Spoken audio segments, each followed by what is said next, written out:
The following is a paid presentation by Siniard Law Injury Attorneys, paid for by Siniard Law Injury Attorneys.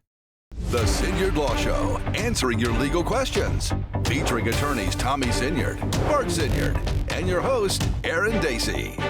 This is the Siniard Law Show. Hello and welcome to the Siniard Law Show, where we invite your legal questions and educate you on various areas of the law. Siniard Law is a father-son personal injury firm right here in the Tennessee Valley, focused on giving back to the community through legal education. Siniard Law has again been recognized as a Tier 1 personal injury litigation firm by Best Lawyers in America. Bart Siniard is on the list of Best Lawyers in America 3 years running, and Tommy Siniard, his father, has more than 3 decades of recognition by Best Lawyers in America.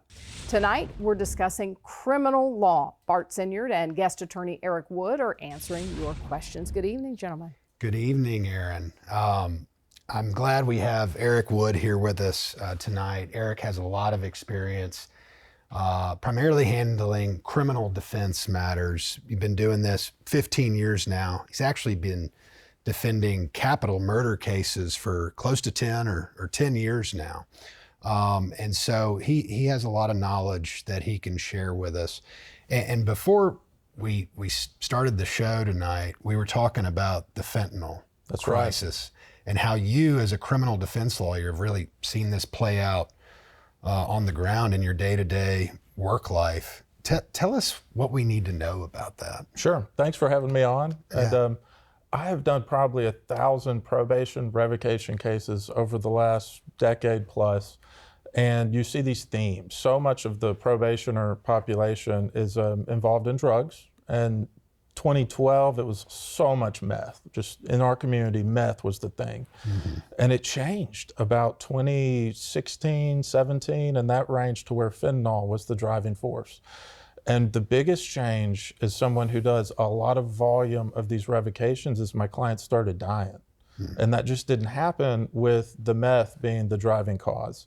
And Judge Smith will talk about it sometimes from the bench, and you see him get emotional where like he reads it in the newspaper, and these are the people that he kind of views himself somewhat responsible for, that he sees on a regular basis, and they're dying in our community from fentanyl. Is it getting worse in your experience, or is it about staying the same? I mean, where are we on this crisis? I think it's getting a little better in the last year or so, but it's still terrible. Yeah. And it's still killing lots and lots of people. So by the time somebody gets on probation, a huge chunk of them are there for drug cases. Yeah. And that's just the nature of the beast. So you're dealing with a micro-targeted population that's extremely likely to be involved in fentanyl compared to the general population. And I appreciate that. But you're just seeing devastation in these families that you didn't see with other drugs before. Yeah. Tell us a little bit about the drug court system for people who, have friends or family members that have been charged with possession or manufacturing a controlled substance. What can they expect in that? It's always easier the first time around. Yeah. So when you come into contact with the criminal justice system in, say, Madison County the first time for drugs, you're probably going to be offered what's called diversion, or P-TIP, which is essentially take some classes, pass some drug tests for a year or more, and pay some fines. And at the end of that, your case is dismissed and it can be expunged. Drug court's a step up from that. So that would be usually for people that have been through diversion once or have a more serious charge like manufacturing or possession with intent, usually not trafficking, but some type of larger possession case. And it is a much more thorough program. Circuit Judge Claude Hunley's really revamped it over the last decade, and it's really a good program now that a lot of people benefit from. What are the aims of that drug court, as it's called? It's kind of restore the whole person and to get people who are frequent flyers in our criminal justice system and not being very productive members of society back into positive things for our community, such as having a job, providing for their family, not getting arrested for drugs. Yeah. I mean, I think that's a noble aim, to not necessarily focus too much on punishment, but try to get these people back to who they once were and being productive members of society. That's also how you keep them from clogging up your criminal justice system so that you have resources for people that you really need to allocate them for. Yeah. Eric, I really appreciate you being here and helping us answer viewers' questions. So thank you for coming on. Anytime, Bart. All right. Thank you both very much for that. Now let's move on to those viewer questions. Our first voicemail tonight comes from Betty. This is Betty, and I have a nephew that was, a niece that was physically beaten and left on the side of the road, and she's been subpoenaed by the court. But she's too afraid to go to court, and they said if she does not go to court, she will get a warrant put out for her arrest, but she's too afraid to go. Can she not go to court and not get a subpoena and not get a warrant put out for her if she does not go? All right, Eric, can she just skip showing up at court? Unwise. Generally, if you're under subpoena, you will know it, and it's more than a letter from a prosecutorial agency, but sometimes they'll leave those in the mailbox and check, yes, you've been served. So the safest practice is always to hire your own lawyer. Mm-hmm. In this type of situation, a victim can have their own lawyer, and sometimes people get scared about having to testify and think maybe I wasn't totally honest with law enforcement at the time. Mm-hmm. It's always best to have your own lawyer. Yeah, because being caught in a lie to law enforcement can be considered what? It can make it a lot worse and be a separate crime. Mm-hmm. So to avoid that, having your own lawyer who can kind of hold your hand with the prosecutor in a situation like that where someone's nervous, doesn't know if they want to testify or not, that can ease that anxiety. What about, just in a general sense, ignoring a subpoena completely? Bad idea. Like Betty's niece just doesn't come. She's been served, duly served by the sheriff or a process server or whoever. What does a judge, I know some judges are different than others, but what does that look like if you just ignore a subpoena? They can send the deputies out to find you, and that can be a very unpleasant experience where you can be at work, you can be doing whatever you're doing in your life, and deputies come find you, take you in a police vehicle, and take you to court. And you can be charged? Sometimes, but it's usually to get you to court. It's usually to get you to court, yeah. So, to Betty, tell your niece, comply with the subpoena, and if she has some concerns that she may have done something wrong, like lying to law enforcement, get her own lawyer. Get her own lawyer, yeah. All right, very good information. When we return, Melinda Maxwell will join the show to share her personal story and tips on how you can prevent a loved one from being neglected in a nursing home. Harrison Brothers brings together the best of North Alabama. Our curated selection of local art, fine crafts, and gourmet food are great gifts for everyone on your shopping list. We carry books by local authors, and our toys pique a child's imagination. At Harrison Brothers, your purchases support artists and artisans right here in the Tennessee Valley. Located on Huntsville's Courthouse Square since 1897, Harrison Brothers is more than a store. It's a tradition. It's your news, your way, streaming now. Every night, WAFF 48 is on your side, bringing you today's headlines. Now to a story we've been following all afternoon. Tonight's breaking news. I'm on the scene of what is a rapidly developing situation here. And tomorrow's first alert. This is something we're going to have to watch over the next couple of hours. Stream now, stream anytime, because your tomorrow starts tonight. WAFF 48 News at 10. Your news on your schedule, live and on demand on any device. Local nursing home patient safety advocates are with us this evening to hopefully save your family and your loved ones some heartache. Attorney Bart Siniard is with Melinda Maxwell, who's sharing her personal story. Bart? Thank you, Aaron. I'm here tonight with Melinda Maxwell and her husband, Mike Maxwell, to talk about nursing home patient safety. Unfortunately, they went through something very terrible with Melinda's mother, and they're here to share that story, give some tips about what they've learned throughout this unfortunate process, and tell you what they're going to be doing going forward to educate other people about what they can do to prevent what happened to their mom in the future. Melinda and Mike, thank y'all for being here. Thank you. Thank you. Melinda, tell us about your mom and what happened to her in a nursing home. Okay. My mom was 89 years old, living in an assisted living, and she had a minor fall. That minor fall did not result in any major injuries, but she had to go to the hospital. Upon release from the hospital, her physician felt like that she needed 2 or 3 weeks of rehabilitation therapy in a nursing home. So she was at that time transferred to a nursing home, and she was there from like the middle part of December 2023 until she went to the hospital in January 2024. My mother had a history of UTIs, which we informed the facility of the fact that she did have those UTIs. The facility did not develop a care plan for her. And so within a few days of her admission to the nursing home, she started exhibiting symptoms of a UTI, which my husband and I and other family members started reporting to the staff. This went on for several weeks with us being told that tests were being performed, that the doctor had been called.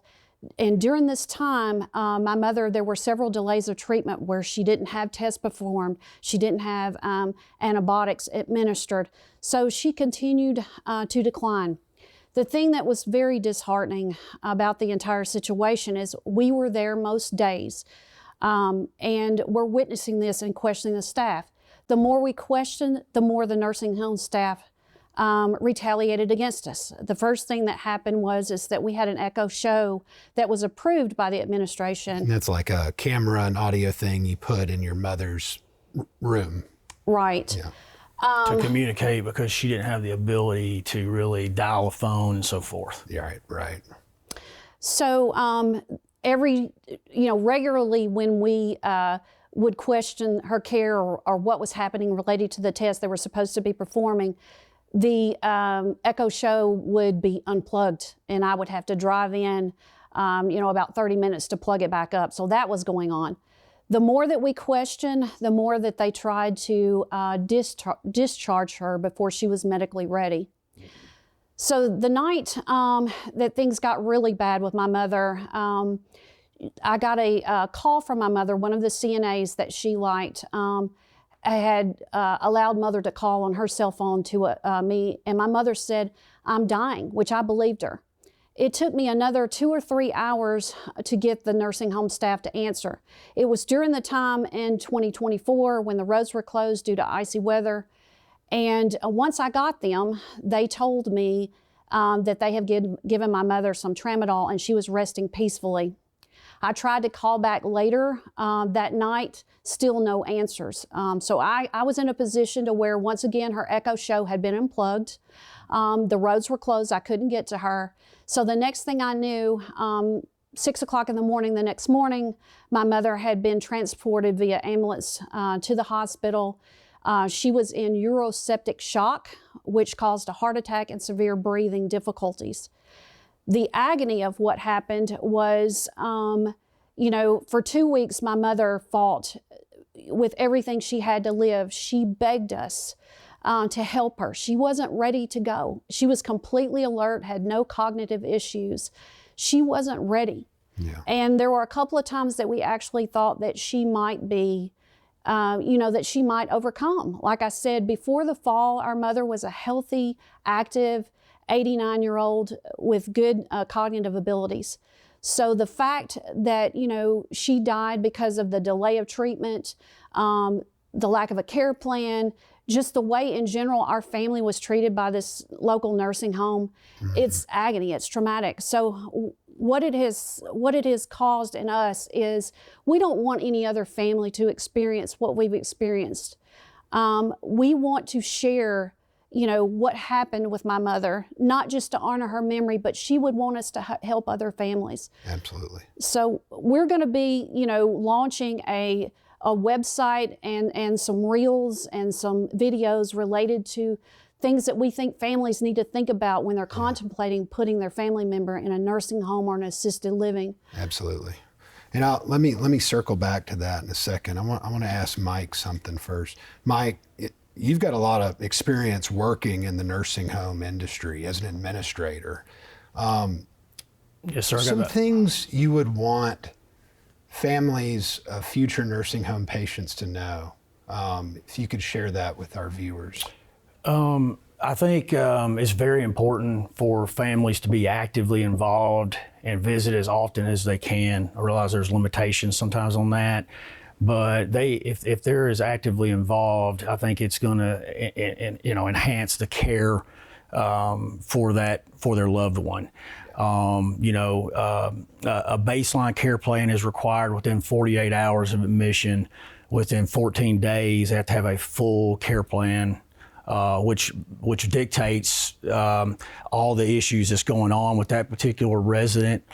The UTIs that she mentioned is something that will be discussed and be part of that care plan. Yeah. The family is able to participate in that care planning process. The family members and the resident themselves both are.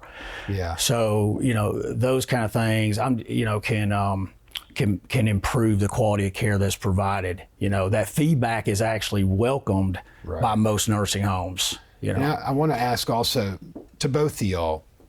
Y'all learned throughout this process. Y'all brought a claim against the nursing home for wrongful death, and there was a arbitration agreement at issue. Could y'all speak about what you learned about that, your frustrations with it? I'll tell what happened, and then I'll defer to you to give more information. So my mother when she was being discharged from the hospital, it was late at night. I was on a business trip, and my brother lives out of town. So he was in touch with the nursing home admissions director. They told him that he had to sign a package of information, fill out forms before my mother could be admitted. Yeah. In those forms was an arbitration agreement. So my brother filled out the entire packet while he was traveling here to get my mother. So he was in a situation to where he felt like he had to sign that paperwork because there was nowhere else he could take my mother because he was from out of town. She was being released from a nursing home. You're scrambling to try to get your mom to the right place. Mike, can they force a family member to sign an arbitration agreement when a patient's being admitted to a nursing home? The answer to that is definitely no. Per CMS, Centers for Medicare and Medicaid Services, there's regulations that nursing homes or assisted living facilities cannot require a family member to sign or resident to sign an arbitration agreement as a condition of admission. Yeah. So people need to be really wary of what they're signing when they're checking in a family member. And by doing so, the primary thing is you give up your right to a court or a jury trial. Yeah. Melinda, tell us about what you're going to be doing here in the future to educate everybody you can about nursing home safety for patients. So I'm in the process of creating a website and a social media presence that has videos to inform people of what they need to do, what they need to look for. Where the name of the organization is going to be Protect Your Parents. And we're just going to try to get information out there related to what people need to do when they're contemplating putting their relative in a nursing home or assisted living. The biggest thing that I can say is all the information that you need to know and need to consider is not necessarily available. You can go out to Medicare.gov and look at their latest survey result, but that could be years previous to the admission. If there's been any previous lawsuits, if they were handled under, privilege, which means during an arbitration or mediation, that won't be publicly available. True. So word of mouth is probably the best thing that you can do, is try to figure out or research people that work there or people that have had family members in that. So much information is not available to make an educated choice. Yeah. We went the extra mile. My husband's, a nursing home administrator. We thought we had done everything possible by doing the research and all the resources are available, and we still ended up losing my mother as a result. So we want to help families not sit here and have to speak about the loss of their parents. Well, I encourage everybody to visit this new website and to follow their accounts for educational information on this. Melinda, Mike, thank you all so much for being here tonight. Thank you. Erin, back to you. Thank you. When the Siniard Law Show returns, we'll get to more of your legal questions, and we'll tell you how you can sign up for the Siniard Law Firm's free monthly newsletter. I got sandwiched between an 18-wheeler and a truck. During the accident, I lost my left leg. I chose Siniard Law because my granddad knew they had a great reputation. They were very knowledgeable. They were very sweet. We had a connection. They pretty much treated us like family. I would definitely recommend Siniard Law because they are caring and they will help you get what you deserve. If you've been injured, call Siniard Law. Welcome back to the Siniard Law Show. If you would like to sign up for Siniard Law's newsletter, which provides free monthly legal tips, just scan the QR code and be sure to sign up at siniardlaw.com. And Bart, you've had a lot of interest in this. It's a great resource, free resource. Yeah, a lot of people are confused by the legal system or intimidated by, just calling a lawyer to ask a question. They're worried it's going to cost a lot of money. So what we like to do is just send out a monthly e-newsletter. It's just to your inbox. You don't have to open it if you don't feel like it, but it gives you, usually there's a few legal tips that everybody just needs to be aware of that can really affect everybody. And we try to keep them seasonally appropriate. If you got summer coming up, we'll do things about pool safety or propane grill safety, or, just things like that. So I encourage people to sign up if they have any interest in, being made aware of just some common legal tips to protect themselves. One really great thing about it too is that you can see some of the clips from the show. Yeah. So you get legal information. Yeah, if you want to see a replay from Eric. Yeah, it'll be in there, which is Right. fantastic. So we definitely recommend signing up at siniardlaw.com. Now let's get back to you, our viewers, and your questions. We have one from Valera. She says her husband was charged with assault back in the late 80s, and she had a restraining order against him arising out of that, but she's having difficulty locating the court records on that. So, Eric, let's talk first in general about domestic violence, assault, and restraining orders. I'm sure that's a common criminal setting issue. Big time. It usually is the civil side of a companion criminal case. So a protection order around here, we call them PFAs, and they'll have a domestic relations case number associated with them. So if this is an Alabama record you're looking for, well, we're blessed to have Alicourt, where it's relatively easy to get. If it's from somewhere like Tennessee, you might have to go to the actual courthouse where this happened to get your hands on it. And it won't be expensive. It might be 50 cents a page or something like that, but $5 will do it. But you might have to go to where it happened. Let's talk about, like she was a victim, it sounds like, of domestic violence long time ago. But I know that's still happening today.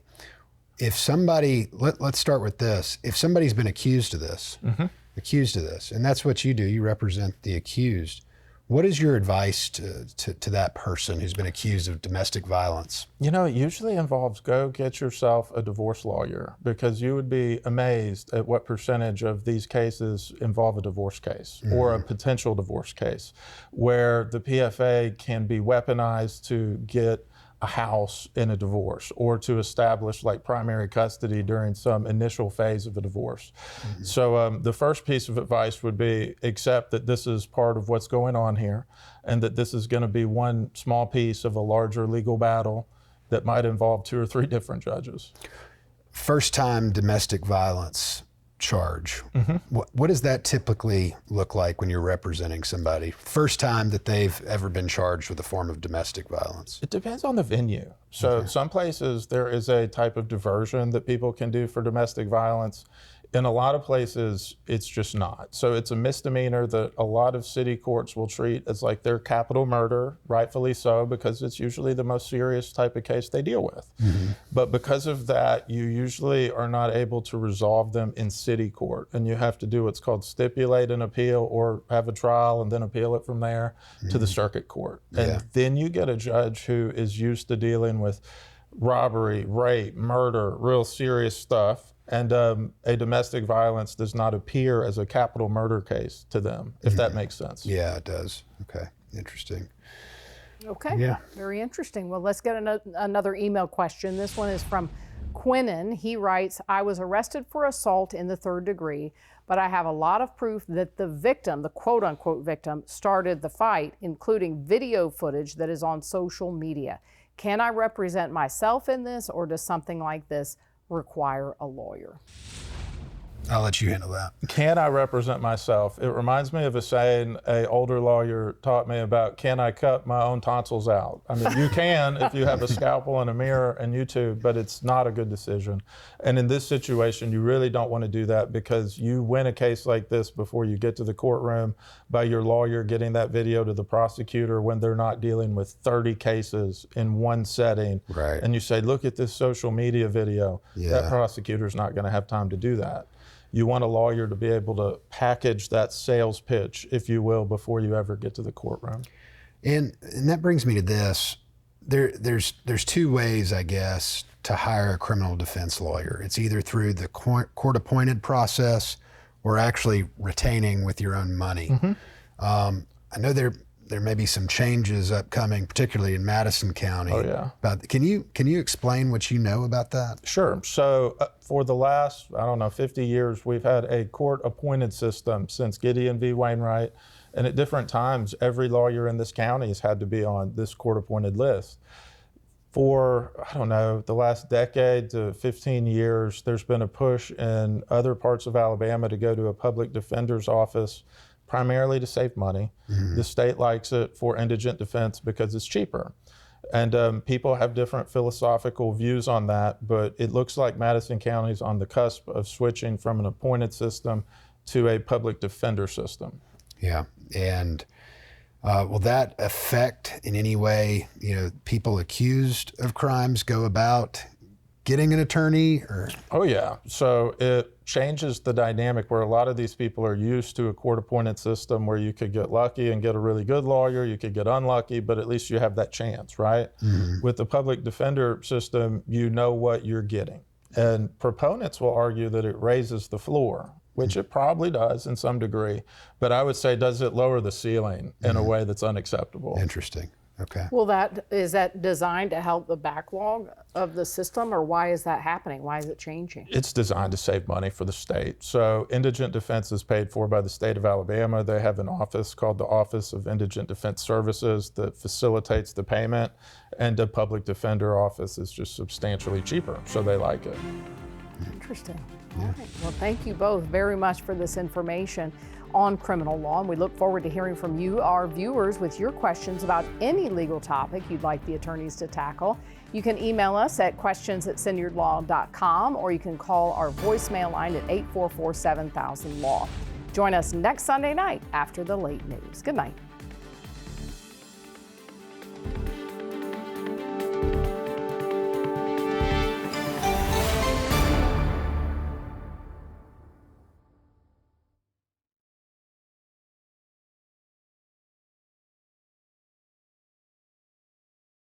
The preceding was a paid presentation by Siniard Law Injury Attorneys, paid for by Siniard Law Injury Attorneys.